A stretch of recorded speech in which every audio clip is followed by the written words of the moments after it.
একটা কথা বলি, মা এই শব্দটা আমরা প্রতিদিন শুনি, কিন্তু তার মূল্যটা আমরা কবে বুঝতে পারি জানেন?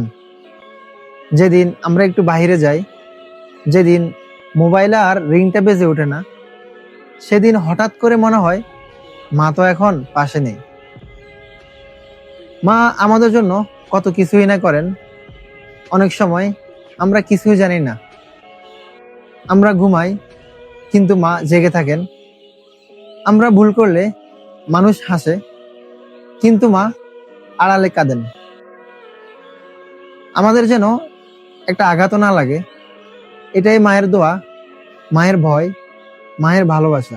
দুনিয়ার সব সম্পর্ক বদলায়, স্বার্থ বদলায়, মানুষ বদলায়, কিন্তু মায়ের ভালোবাসা, ওটা আল্লাহর দেওয়া সবচেয়ে পবিত্র উপহার, যার কোনো চাওয়া নেই, কোনো শর্ত নেই, কোনো স্বার্থ নেই। মায়ের প্রতি ভালোবাসা দেখাতে কখনো দেরি করবেন না, কারণ সময় একদিন থেমে যাবে। হয়তো মা থাকবেন না, কিন্তু মায়ের দোয়া সারা জীবন আপনাকে আগলে রাখবে। মাকে ভালোবাসুন আর মায়ের জন্য দোয়া করুন। যতদিন মা বেঁচে আছে তার সঙ্গে থাকুন, তার খেয়াল রাখুন, কারণ জান্নাত তো আমাদের মায়ের পায়ের নিচে।